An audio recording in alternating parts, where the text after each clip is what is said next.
안녕하십니까. 2023년 10월 2일 월요일입니다. 코페스 동반자 채널에서 오늘은 T7A 5대 땜질식 해결로 연말까지 순차적으로 납품 시작, 겨우 훈련기가 아닌 시제기, 이런 주제로 말씀을 드리도록 하겠습니다. 본 채널에서 중요하게 다루는 몇 가지 이슈가 있는데 T7A도 그 중에 하나이기 때문에 자주 다루는 편입니다. 오늘은 T7A 시제기 5대가 9월 14일부터 공군에 납품되기 시작했다는 말씀을 전해드리도록 하겠습니다. 지금까지 보잉은 보잉 자체 내에서 규정에 의해서 500시간 정도의 비행 테스트를 했다고 합니다. 그리고 그것을 다 무사히 마쳤기 때문에 공군에 서류를 보낸 날짜가 9월 12일이고 공군은 9월 14일 날 보잉이 제출하고자 했던 시제기 2대를 먼저 납품을 받았다고 합니다. 이로써 T7 훈련기는 보잉의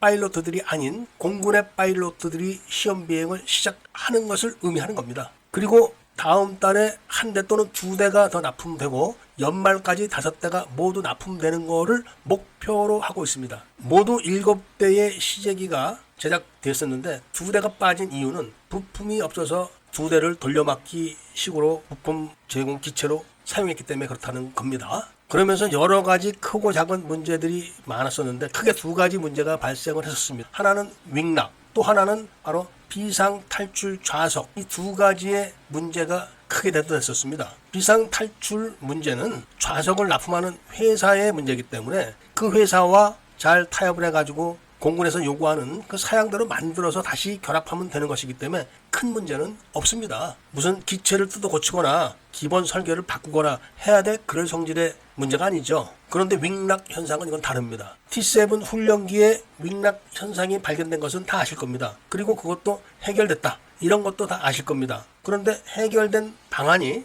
근본적으로 기체의 문제를 뜯어 고친 게 아니라 T7 훈련기의 소프트웨어를 손을 봐가지고 윙락 현상이 일어나는 그 고도로 진입하지 못하게 그렇게 만드는 얄팍한 그런 방편으로 수정을 했다, 이렇게 한 겁니다. 그런데 공군은 그걸 수용을 했습니다. 그거 안 된다, 이렇게 되면은 T7A의 설계를 완전히 처음부터 다시 해야 됩니다. 그렇게 되면 엄청난 시간이 또 걸리고 돈이 또 상당히 많이 투자되어야 되기 때문에 공군으로서도 울며 겨자 먹기로 그렇게 한 겁니다. 그리고 그 결과가 공군의 전술 훈련 기체를 T7이 아닌 다른 기체로 다시 도입을 해야 되는 그런 상황이 만들어진 겁니다. 그리고 그 기체에 바로 농마가 제시한 TF-50, 이 기체가 가장 우세하게 지금 점쳐지고 있고, 그 기체를 바탕으로 해군 훈련기를 만든 TF-50 네이비, 이거는 이미 미 해군에 제시가 됐다고 합니다. TF-50에 대한 성능, 이 문제에 대해서는 누구도 이론을 제기하는 사람이 없습니다.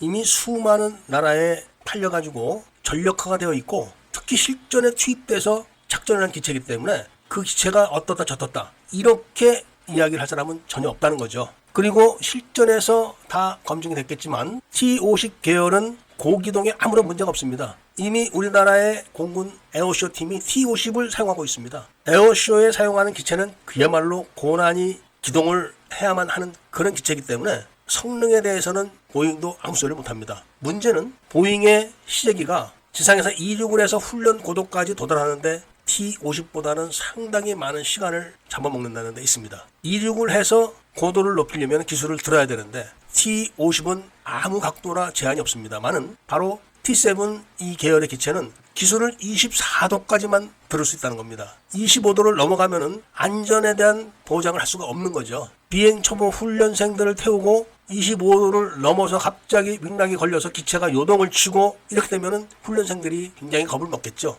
그리고 그것이 심지어는 추락까지도 할 수가 있기 때문에 아주 전투기로서는 심각한 문제를 안고 있는 겁니다. 원래 보잉이 T7A 기체를 1000대 정도 만들어서 싸게 팔려고 했었습니다. 그렇게 해서 T50 계열, FA50 이런 기체들을 싹 다 잠재우려고 했었는데 그런 계획이 수포로 돌아갔고 갑자기 FA50 계열의 경전투기가 1000대 판매설을 지금 계속 흘리고 있는 겁니다. 그 결과가 바로 이번에 보잉의 T7 시제기가 어떤 시험 비행을 하느냐에 따라서 딱 결정이 되는 겁니다. 시험 비행에 통과해도 문제고 시험 비행을 하다가 문제가 생기게 되면 더 큰 타격을 입게 되는 겁니다. 그래서 오늘 이 영상을 올려드리는 것이니까 앞으로 시험 결과에 대해서 다시 한번 말씀을 전해드리는 것에 대하여 관심을 가져주시기를 부탁드리면서 오늘 이야기를 마치고자 합니다. 애국 시민분들과 밀매분들께서는 구독을 꼭 좀 해주시고 좋아요와 알림 설정을 부탁드리면서 이야기를 들어주신 데 대해서 감사드립니다.